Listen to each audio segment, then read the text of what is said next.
세상에 수많은 말들이 존재하는데요. 그 말들 가운데서 우리 성도들이 가장 듣기 두려운 말이 무엇입니까? 특별히 저는 목사로서 가장 듣기 두려운 말이 무엇인지 아십니까? 저 목사님 예전 같지 않다라는 말을 들을 때 참 성도가 무섭습니다. 예전 같지 않다는 말은 무슨 뜻입니까? 처음에는 순수했는데 시간이 지나면서 그 순수성을 잃어버렸다는 의미일 것입니다. 그래서 저는 신방하면서 어떤 분이 저 아닌 다른 목사님을 보면서 참 그 목사님 참 순수합니다 라고 말하면은 그 대상이 제가 아니라 다른 목사님이라는 그 사실 때문에 참 그 밤에 잠이 안 오더라고요. 나도 한때는 순수했는데 내가 왜 그런 평가를 받지 못하나 그런 생각이 드는데, 그만큼 순수한 것이 얼마나 중요한 것인지를 저는 늘 깨닫습니다. 예전에 섬겼던 교회에서 우리의 체력을 강화하기 위해서, 체력은 영역이라는 구호 아래 매주 목요일이면 전투 탁구를 했습니다. 얼마나 탁구를 열심히 쳤으면 전투 탁구라고 했겠습니까? 목요일날 7시에 모여서 몸을 풀고 시작을 하면은 보통 11시에 끝납니다. 근데 때로는 12시에 끝날 때도 있습니다. 중요한 것은 담임 목사님과 제가 탁구 실력이 비슷했다는 사실입니다. 저는 또 경기를 하면은 목숨을 걸기 때문에 담임 목사님이 보여야 되는데 보이지가 않고 오로지 승리해야 되겠다는 그런 승부욕에 가득 차 있습니다. 아마 저와 함께 축구를 해본 분들도 알 것입니다. 그래서 요즘엔 좀 경기에서 좀 떠나려고 많이 노력하고 있습니다. 담임 목사님이 종합 성적에서 이기면은 그날은 좀 일찍 들어가고, 담임 목사님이 지면은 이길 때까지 경기를 합니다. 참 피곤했습니다. 그래도 저는 끝까지 이겼습니다. 그리고 그 다음날 금요 저야 심하게도 제가 말씀을 인도해야 되는데 목사님이 7시부터 또 탁구를 치자고 하는 겁니다. 9시에 말씀을 인도해야 되는데 몇 시까지 친지 압니까? 8시 반까지 쳤습니다.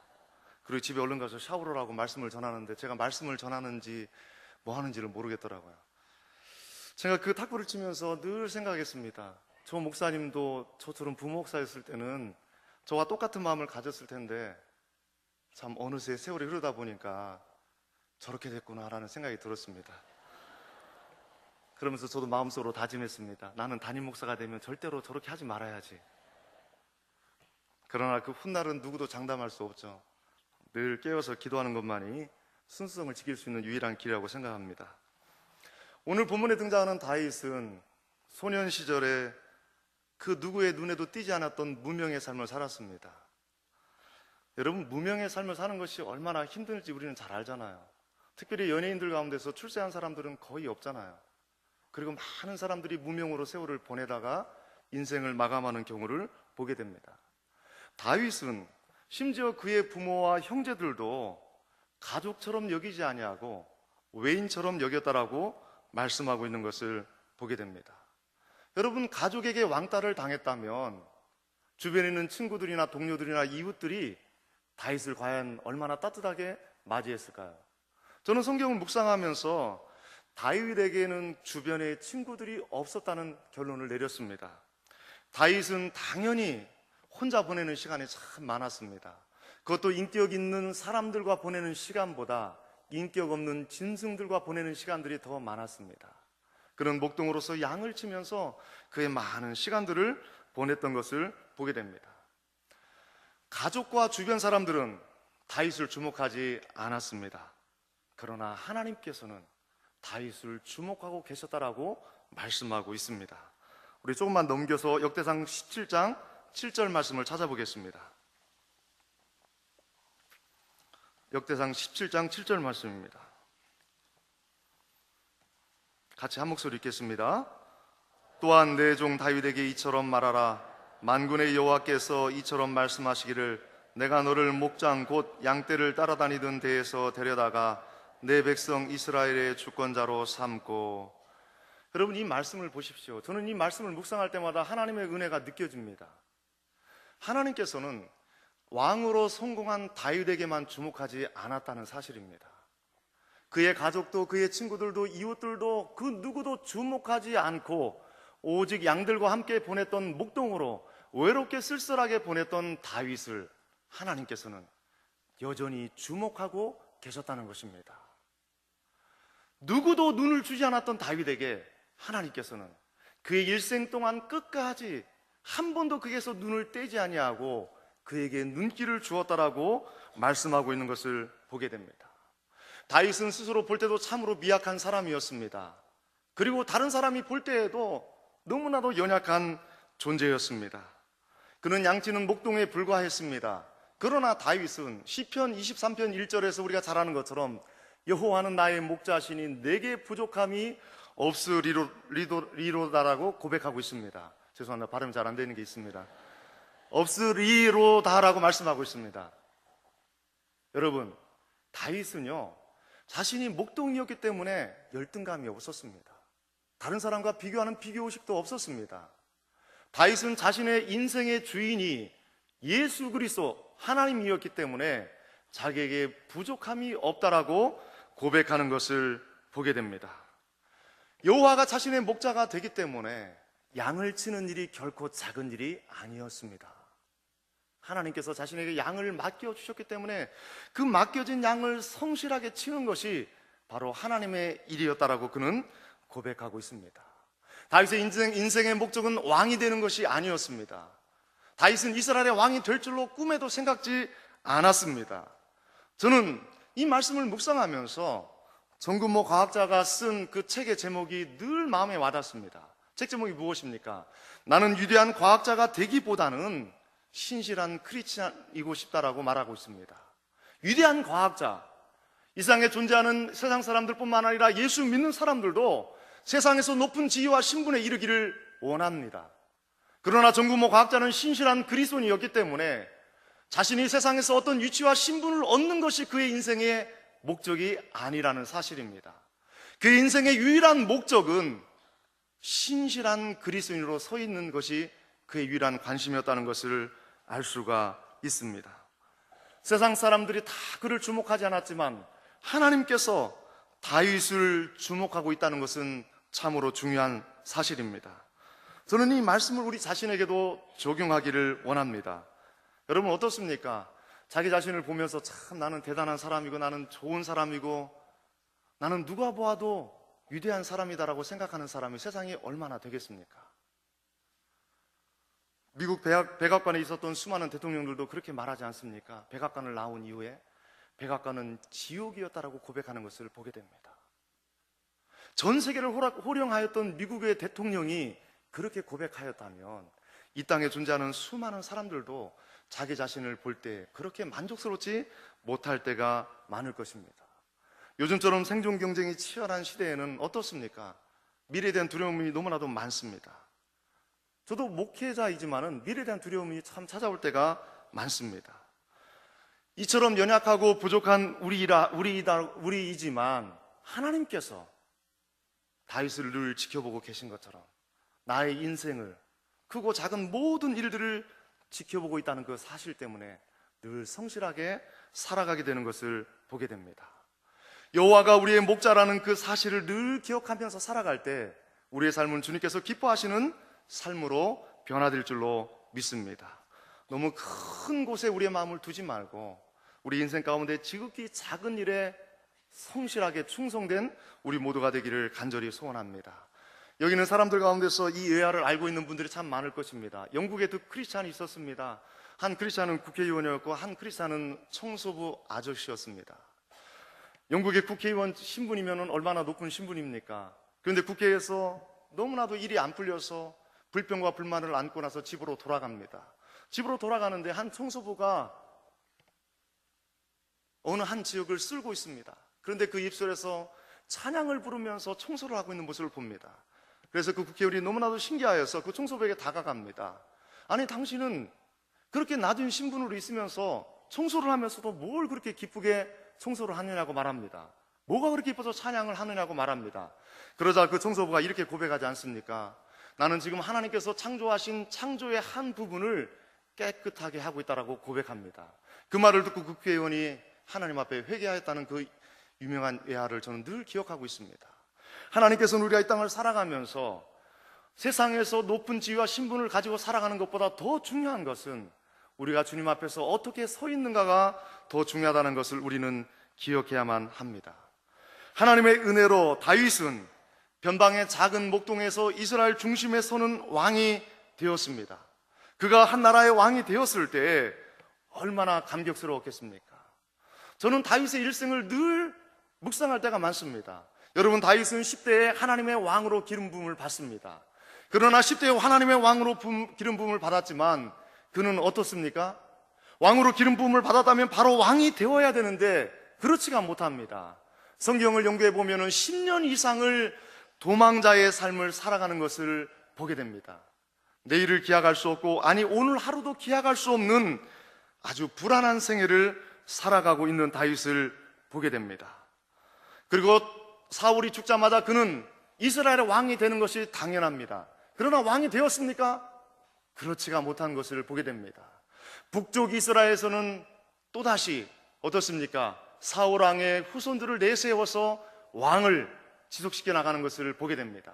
그래서 이 다윗은 왕이 됨에도 불구하고 7년 6개월이라는 세월 동안 남쪽 유다에서만 왕이 되는 것을 보게 됩니다. 그가 남북이 통일된 왕으로 등극했을 때 그의 마음속 깊은 곳에 얼마나 큰 기쁨과 감격이 있었겠습니까? 이러한 역사를 사무엘하 5장 4절과 5절에는 이렇게 말씀하고 있습니다. 제가 읽겠습니다. 다윗이 나이가 30세의 왕위에 올라 40년 동안 다스렸으되 헤브론에서 7년 6개월 동안 유다를 다스렸고 예루살렘에서 33년 동안 온 이스라엘과 유다를 다스렸더라. 여러분, 다윗이 온 이스라엘의 왕이 될 때까지 그의 마음속 깊은 곳에서는 늘 불안함이 있었습니다. 두려움이 있었습니다. 그런데 그가 온 이스라엘의 왕이 되었을 때 그의 마음속 깊은 곳에 얼마나 큰 감격과 감동이 있었겠습니까? 다윗이 온 이스라엘의 왕이 된 이후에 첫 번째로 한 일은 무엇입니까? 오늘 보면 3절 말씀입니다. 같이 한번 읽어보겠습니다. 우리가 우리 하나님의 궤를 우리에게로 옮겨오자. 사울 때에는 우리가 궤 앞에서 묻지 아니하였느니라 하매. 여러분, 다윗이 온 이스라엘의 왕이 된 이후에 그가 첫 번째로 계획한 것은 하나님의 궤를 예루살렘 성으로 옮겨오자라고 제안하고 있는 것을 보게 됩니다. 우리는 이 말씀을 통해서 하나님의 궤가 아직도 예루살렘 성전에 있지 않다는 것을 알 수가 있습니다. 사무엘상 4장과 7장 말씀을 보면 이때 당시에 이스라엘 백성들을 다스렸던 사람은 누구였습니까? 이스라엘의 마지막 사사였던 사무엘 선지자인 것을 보게 됩니다. 사무엘이 이스라엘의 선지자로 있었을 때 어떤 일이 있었습니까? 블레셋이 많은 군대를 가지고 이스라엘로 쳐들어오는 것을 보게 됩니다. 이때 이스라엘과 블레셋이 아벡에서 큰 전투를 벌입니다. 이 전투에서 이스라엘은 그만 크게 패하고 맙니다. 그러자 이스라엘 백성들이 어떤 계획을 짭니까? 우리가 전쟁에서 실패한 것이 바로 하나님의 궤가 우리 진중에 없기 때문이라고 말합니다. 그러면서 그들은 오직 전쟁의 승리만을 위해서 하나님의 궤를 이 전쟁터로 가지고 오자라고 말하는 것을 보게 됩니다. 이 말은 다른 말로 표현하면 자신의 이기적인 욕심을 위하여서 하나님을 이용하자는 것입니다. 하나님을 자신의 목적을 이루기 위한 요술램프로 착각하고 있는 이스라엘의 모습을 보게 됩니다. 하나님의 궤를 가져와서 두 번째 전투를 합니다. 그러나 이스라엘 백성들은 더 크게 패하고 마는 것을 보게 됩니다. 전쟁에서 패했을 뿐만 아니라 그들은 그 전쟁에서 하나님의 궤를 빼앗기고 마는 것을 보게 됩니다. 설상가상입니다. 첩첩산중입니다. 하나님의 궤만 가지고 오면은 승리할 수 있다라고 생각하였지만 하나님께서는 그들의 이기적인 마음을 보시고 동기를 보시고 그들로 하여금 더 크게 패하게 만드는 것을 보게 됩니다. 이스라엘 백성들은 늘 하나님의 궤를 사모하였습니다. 그리고 하나님의 궤가 그들의 인생의 목적과도 같았습니다. 그러나 그들은 하나님의 궤를 빼앗기고 나서 마음속 깊은 곳에 공황 상태를 맞이하게 되는 것을 보게 됩니다. 그들의 가슴이 텅 빈 가슴이 되었습니다. 너무나도 허전하였다는 것을 우리는 알게 됩니다. 그래서 그들의 모습을 이렇게 표현해 주고 있습니다. 사무엘상 7장 2절 말씀에 이렇게 표현합니다. 궤가 기랏 여아림에 들어간 날부터 20년 동안 오래 있은지라 이스라엘 온 족속이 여호와를 사모하니라. 이스라엘 백성들이 아벡 전투에서 패한 이후에 하나님의 궤를 빼앗겼습니다. 그리고 20년이라는 긴 세월이 흘렀습니다. 하나님에게가 예루살렘 성에 있지 아니하고 다른 곳에 있으면서 그들은 하나님께 묻고자 하였지만은 하나님께 물을 수가 없었습니다.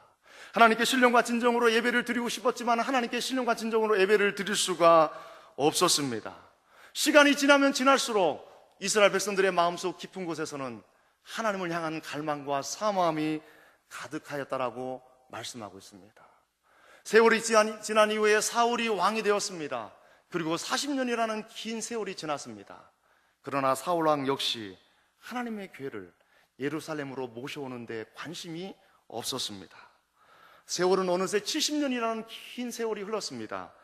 다윗이 온 이스라엘의 왕이 된 이후에 예루살렘 성을 정복하고 나서야 비로소 하나님의 언약궤를 모셔오려고 계획하고 있는 것을 보게 됩니다. 다윗이 온 이스라엘 왕이 된 이후에 그가 첫 번째로 계획한 것이 하나님의 궤를 예루살렘 성전으로 모시고 오고자 했던 이 사실은 다윗 마음속 깊은 곳에, 영혼 속 깊은 곳에 얼마나 깊이 있게 하나님을 사모하고 갈망했는지를 우리들에게 말씀해주고 있습니다. 오늘 본문 3절 하반절 말씀을 같이 한번 보겠습니다. 사울 때에는 우리가 궤 앞에서 묻지 아니하였느니라. 여러분, 여기서 던져주는 메시지가 참 많습니다. 사울 때에는 우리가 하나님의 궤 앞에서 묻지 아니하였느니라. 여러분, 사울 왕을 보십시오. 사울이 하나님의 은혜로 왕이 되었을 때 그는 어떠한 모습으로 있었습니까? 성경에 자세히 보니까 사무엘상 10장 22절에 이렇게 말씀하고 있습니다. 사무엘이 사울 왕을 기름 부어 왕으로 삼고자 하였을 때 사울 왕이 어떻게 한지 아십니까? 이스라엘 백성들이 모여있는 그 진보다리 사이에 숨어 있었다라고 말씀하고 있습니다. 사울 왕도 다윗처럼 처음에 왕으로 기름 부음 받았을 때 너무나도 겸손한 모습으로, 순수한 모습으로 하나님 앞에 서 있었습니다. 그러나 그는 40년 동안 한 번도 하나님의 궤 앞에 선 적이 없었다라고 말씀하고 있습니다. 하나님에게는 하나님께서 이스라엘 백성 가운데 거한다는 임재의 상징이었습니다. 그리고 하나님께서 아직도 이스라엘 백성 가운데 역사를 일으킨다는 상징이었습니다. 그러나 사울 왕은 하나님의 은혜로 왕이 되었음에도 불구하고 40년 동안 한 번도 그 궤 앞에 선 적이 없었다라고 다윗이 고백하고 있습니다. 사울 왕은 그가 왕으로 제위할 동안에 그 인생 가운데 다가오는 전쟁과 수많은 크고 작은 일들을 하나님의 궤 앞에서 묻고 일을 진행해야 했는데 그는 그렇게 하지 않았다는 사실입니다. 그 인생에 다가오는 모든 일들을 자기 마음대로 결정했다는 것을 말씀하고 있습니다. 하나님의 은혜를 은혜로 여기지 않고 자기 마음대로 살았던 사울 왕의 결국은 어떻게 되었습니까? 우리가 잘 알고 있는 것처럼 사울 왕은 블레셋과 길보아산 전투에서 사랑하는 아들 요나단과 함께 비참한 최후를 맞이하는 것을 보게 됩니다. 사울 때는 우리가 궤 앞에서 묻지 아니하였느니라, 이 말씀을 통해서 우리가 도전받기를 원합니다. 우리에게 2010년이 주어졌습니다. 우리가 한 번도 살아보지 못한 해입니다. 우리가 우리의 삶을 사울 왕처럼 하나님의 궤 앞에서 하나님께 묻지 아니하고 산다면 우리들의 결국도 사울 왕처럼 될 수밖에 없다라는 것입니다. 사울은 그의 제위하는 동안에 40년 동안 수많은 일들을 하였습니다. 수많은 전쟁을 하였습니다. 그러나 중요한 것은 우리가 하나님 앞에서 어떤 일을 하였는가 보다 과연 우리 안에 누가 계시는가, 그게 더 중요하다는 사실을 기억해야만 합니다. 어떤 신학자가 그렇게 말했습니다. 그리스도인을 그리스도인 되지 못하게 만드는 것은 아이러니하게도 주님을 위한 봉사다라고 말하고 있습니다. 주님을 위해서 많은 일들을 합니다. 주님을 위해서 많은 봉사를 합니다.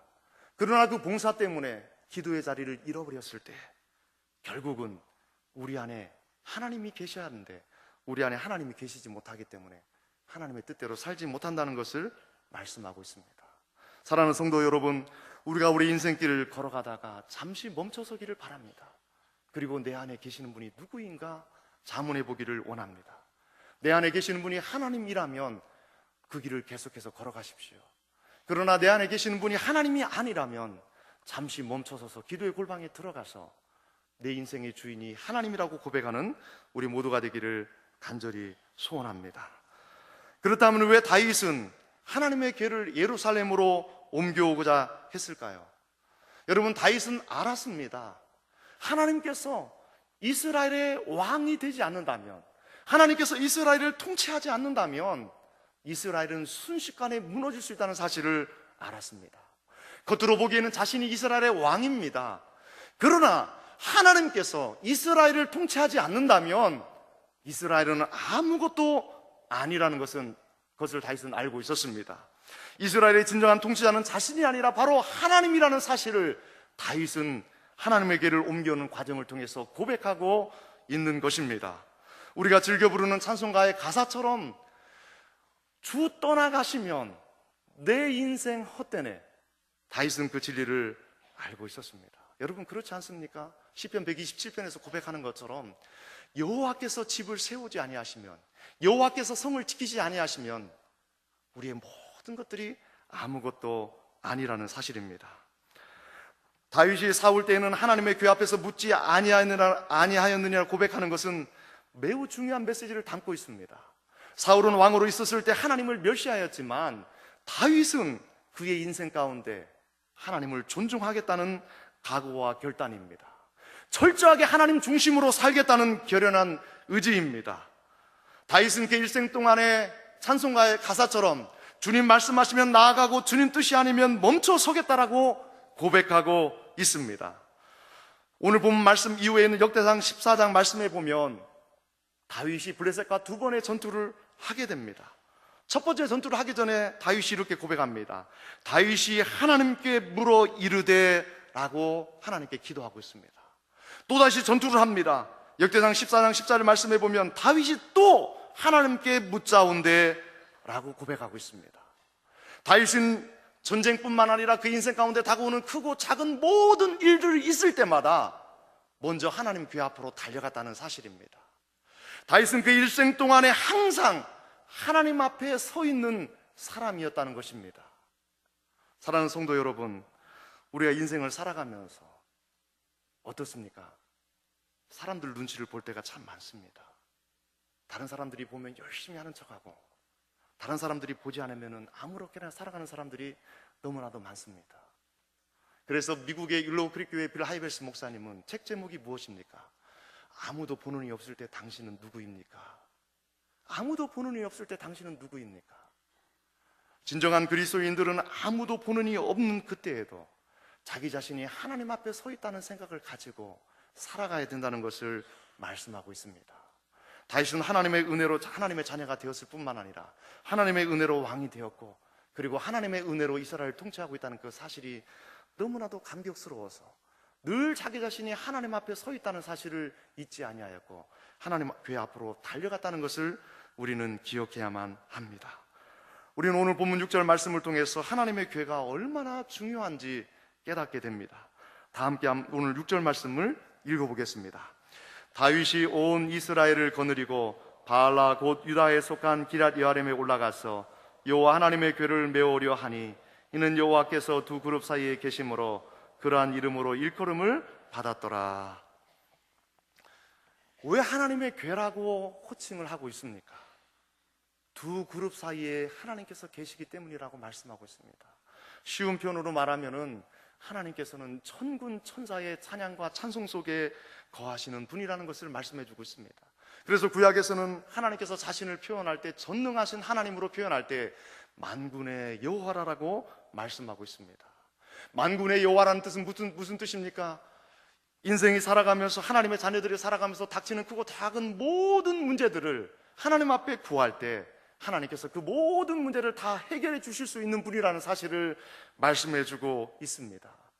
우리가 아버지라고 부르는 그분은 만군의 여호와가 되십니다. 우리 인생의 모든 문제를 해결할 수 있는 전능하신 하나님이십니다. 하나님의 교회가 그처럼 소중했던 이유는 바로 이스라엘 백성들의 모든 소원을 들어주실 수 있는 분이 하나님이기 때문에 다윗은 그처럼 하나님의 궤를 예루살렘 성으로 모셔오기를 원했던 것입니다. 여러분, 우리 새로남교회에서 수요일날 저녁 때 청소부 밥이라는 그 두 저자가 간증한 기억이 나십니까? 저는 그분들의 간증을 들으면서 딱 두 문장이 생각나더라고요. 그분들이 미국에서 그 수많은 빌딩들을, 수천억 대의 빌딩들을 관리하는 분들이잖아요. 소유한 분들이잖아요. 그분이 뭐라고 고백했습니까? 오늘 내가 이 자리에 선 것은 무능한 내 자신을 의지하지 않고 전능하신 하나님을 의지하였기 때문에 내가 오늘 이 자리에 섰습니다라고 고백한 것을 저는 기억하고 있습니다.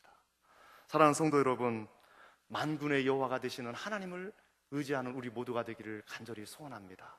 우리 인생은 너무나도 연약합니다. 자주 넘어지고 쓰러집니다. 산산이 조각납니다. 그러나 우리를 붙들고 계시는 하나님은 만군의 여호와가 되십니다. 천군 천사를 호령하고 계시고, 우리가 이 땅을 살아가면서 가지고 있는 인생의 모든 문제를 주님 앞에 나아가서 기도하기만 하면 응답해 주실 준비를 하고 계시는 하나님인 것을 알게 됩니다. 오늘 보면 2절 말씀을 보십시오. 다윗은 이스라엘 백성들에게 무엇이라고 말합니까? 만일 너희가 좋게 여기고 또 우리 하나님 여호와께로 말미암았으면 이라고 말하고 있습니다. 다윗은 하나님의 그 교회를 옮겨오는 데 있어서도 자기 마음대로 결정하지 않습니다. 이스라엘 백성들을 모읍니다. 그리고 무엇이라고 말씀하고 있습니까? 하나님의 교회를 예루살렘 성으로 모셔오는 것이 하나님의 뜻이라면 너희들도 여기에 동의해 달라고 말하고 있는 것을 보게 됩니다. 그리고 더 나아가서 다윗은 이스라엘에 흩어져 있는 수많은 사람들을 하나님의 교회를 옮겨오는 과정 가운데 보기 위해서 그들을 모으라고 제안하고 있습니다. 다윗은 자신만이 하나님을 섬기기를 원했습니다. 주변에 아직도 하나님을 경배하지 않는 사람들, 그 모든 사람들이 함께 하나님을 찬양하고 경배하기를 원하는 마음이 있었습니다. 이제 조금 있으면 다락방이 시작됩니다. 사랑하는 순자님들, 그리고 권사님들, 그리고 다락방에 속한 여러분, 우리가 다락방을 하면서 중요한 사실이 무엇입니까? 신앙생활 열심히 하는 사람들만 모여서 우리들끼리 교제하면서 끝난다면 그것은 세상에 속한 공동체와 별반 다를 것이 없습니다. 오늘 본문에 등장하는 다윗처럼 우리 공동체 안에서 소외받고 불쌍하고 또한 어려움을 겪고 있는 사람들, 그 사람들에게 다가가서 그들도 우리와 똑같은 즐거움과 기쁨과 행복을 누릴 수 있도록 하는 것이 우리의 삶의 목적이지 않겠습니까? 다윗의 인생의 목적은 자신이 잘 되는 데서 끝나지 않습니다. 다윗의 인생의 목적은 자신을 뛰어넘어서 자신의 주변에 있는 사람들이 함께 하나님을 경배하고 찬양하기를 원했습니다. 다윗은 축복의 통로였고 축복의 유통자로 존귀하게 쓰임 받았다는 것을 알 수 있습니다. 더 나아가서 다윗은 하나님을 경배하고 예배하는 데 중심이 바로 레인과 제사장이라는 것을 알았습니다. 여러분 생각해 보십시오. 레인과 제사장이 없다면 어떻게 예배를 드릴 수가 있겠습니까? 그러나 레인과 제사장들이 어디에 있습니까? 성경에 보면 그들은 하나님께서 기뻐하시는 자리에 서 있지 못했다는 것을 알 수가 있습니다. 오늘 13장 2절 하반절에 보면 그들에게로 사람들을 보낼 때 보낸다라는 단어가 무슨 뜻입니까? 깨뜨리고 나아가게 하다라는 뜻이 있습니다.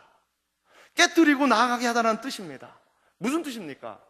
제사장과 레위인들이 하나님을 섬기고 하나님의 교회를 섬기기 위해서 그들이 당연히 와야 되는데 오지 않는다는 사실입니다.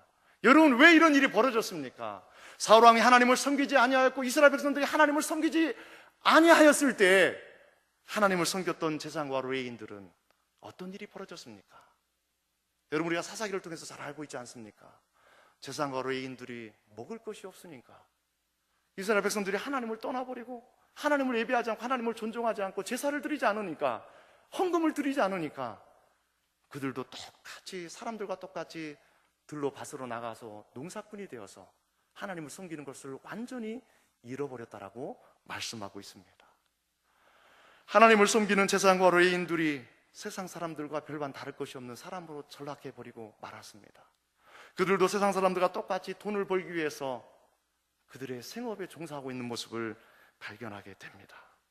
우리는 이 보낸다라는 이 단어를 통해서 이때 당시의 상황을 알 수가 있습니다. 영적인 상태가 얼마나 혼탁한 시대에 있는지를 우리는 깨닫게 됩니다. 사랑하는 성도 여러분, 저는 이 말씀을 묵상하면서 또한 우리가 2010년을 시작하면서 여러분들이 물론 구약의 제사장과 레위인들이 현대의 목사하고 똑같지는 않습니다. 그러나 여러분들이 교역자를 위해서 기도하는 것은 너무나도 중요합니다. 이 땅에 존재하는 모든 교역자들이 정말로 하나님을 예배하고 경배하는 데 목숨을 걸 수 있도록, 그리고 성도들을 신방하고 섬기는 데 목숨을 걸 수 있도록 기도해 주는 것이 너무나도 중요합니다. 또한 우리 교회는 넉넉하지만 지금도 낙도 오지에서, 또한 농어촌에서, 또한 특수사역을 감당하는 사람들은 오늘도 한 끼니 식사를 걱정하면서 살고 오겠다는 것을 기억하면서 우리 마음속 깊은 곳에 새벽에 나와서 기도할 때마다, 우리의 기도의 골방에 나가서 주님 앞에 무릎 꿇고 기도할 때마다, 주님, 이 땅에 존재하는 모든 교역자들을 불쌍히 여겨 주옵소서 기도할 때 하나님께서 합력하여 손을 이룰 줄로 믿습니다. 제사장과 레위인은 하나님을 예배하는 데 가장 핵심적인 사람들이었습니다. 제사장과 레위인들이 없다면 예배는 예배되지 못합니다. 또한 교회는 교회되지 못합니다. 교회가 교회되지 못하면 성도는 성도 될 수가 없습니다. 그리고 성도는 세상에서 영향력을 끼치며 살아갈 수가 없습니다. 또한 세상을 정화시킬 능력을 가지지 못하게 됩니다. 그러므로 예배는 하나님의 백성들에게 있어서 생명과도 같았습니다. 이러한 사실을 알고 있었기 때문에 사도 바울, 레위인과 제사장들이 다시 돌이켜서 돌아오지 않는다면 그들이 돌아올 때까지 그 어떤 방해와 어떤 장애물이 있다 할지라도 깨뜨리고 그들을 데리고 오라라고 말씀하고 있는 것을 보게 됩니다. 우리가 하나님을 섬기는데 장애물이 있습니다. 방해가 있습니다.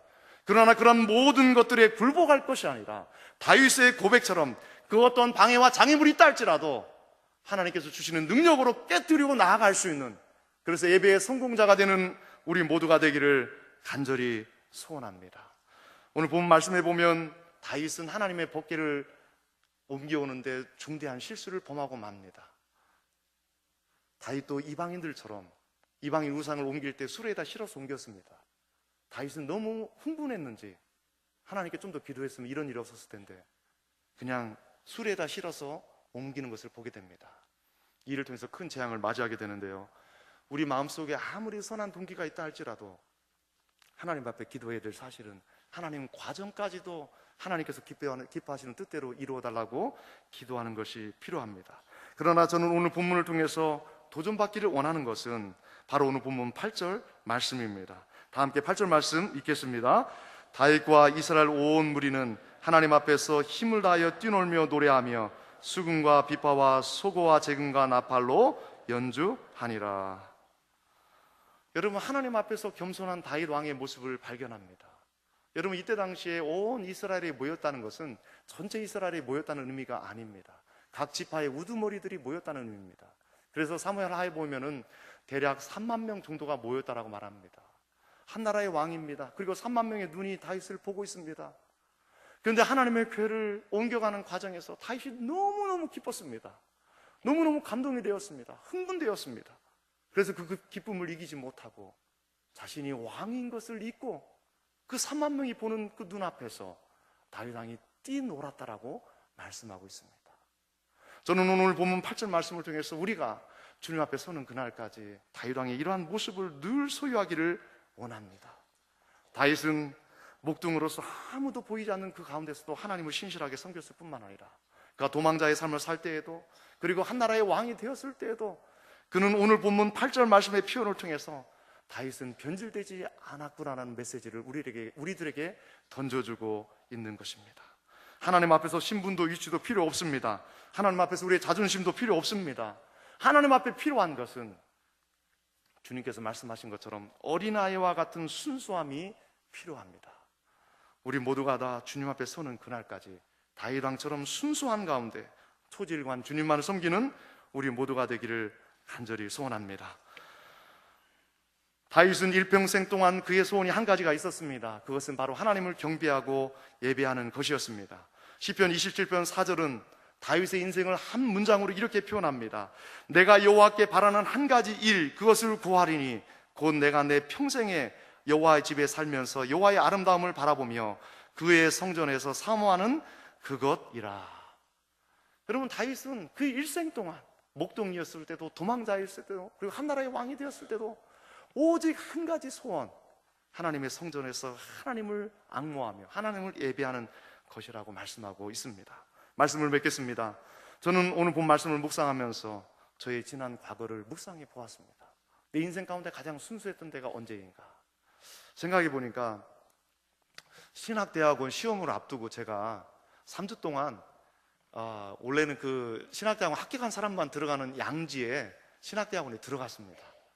들어가고 어떻게 했냐면 제 후배가 먼저 신학대학원 입학했기 때문에 기숙사에서 이렇게 도둑잠을 자면서 공부한 적이 있습니다. 근데 참 신기하게요. 거기에만 올라가면 다 전도사랍니다. 근데 저는 합격도 안 했는데 막 사람들이 전도사라고 하니까 제가 진짜 전도사처럼 느껴지더라고요. 제가 드리고 싶은 말씀은 뭐냐면은 그때 3주 동안 공부하면서 입학도 하지 않았는데 그때 3주 동안 공부하면서 매일 새벽마다 그 예배당에 언덕에 올라가는데요. 그 추운 날이었거든요. 올라가면서 하나님께 그렇게 기도했습니다. 주님이 나를 부르셨는데 주님 앞에 서는 그날까지 진실한 목자가 되게 해주십시오. 순수한 하나님의 사람이 되게 해주십시오라고 기도했습니다. 그리고 밤 11시가 되면은 그 소래교회 가서 12시까지 하루도 빼놓지 않고 매일 기도하였습니다. 주님, 순수한 사람이 되게 해주십시오. 근데 어느 날 보니까 시간이 지나면서 점점점 내 모습 가운데서 순수성이 사라지는 모습을 보면서 참 두려울 때가 있습니다. 그래서 새벽에 나와서 기도하는 한 가지 제목은 주님, 내가 다윗처럼 주님 앞에 서는 그날까지 늘 순수한 가운데 서 있기를 원합니다. 기도하고 있습니다. 저는 사실 우리 교회를 사임하신 우리 김성신 목사님을 통해서 큰 도전을 받은 적이 있습니다. 우리 교회 한 집사님 아버님께서 중환자실에 계셨습니다. 그래서 저와 함께 그 중환자실에 가서 기도를 하는데요. 보통 저는 영성이 좀 짧아서 기도를 하면 한 2분 내지 3분 정도 기도를 합니다. 근데 우리 목사님 보니까 정말로 우리 집사님의 아버님을 위해서 10분을 넘게 한 15분 정도 기도한 것 같아요. 얼마나 간절하게, 정말로 너무나도 간절하게, 제가 그 옆에 있으면서 제가 영혼이 떨릴 정도로 그렇게 간절하게 기도하는 모습을 보면서 큰 도전을 받았습니다. 그리고 제가 돌아오면서 목사님께 그렇게 고백했습니다. 목사님의 기도 소리 가운데서 저는 하나님의 임재를 느꼈고 하나님이 역사하는 것을 느꼈습니다라고 고백한 적이 있습니다. 사랑하는 성도 여러분, 우리가 성숙하고 성장하는 것도 중요하지만 그보다 더 중요한 것이 있다면 순수성을 잃어버리지 않는 것입니다. 그 순수성은 어디에서 나타납니까? 바로 하나님을 경배하고 예배하는 데서 나타나는 것을 기억하시기 바랍니다. 기도하겠습니다. 살아계신 하나님 아버지, 감사합니다.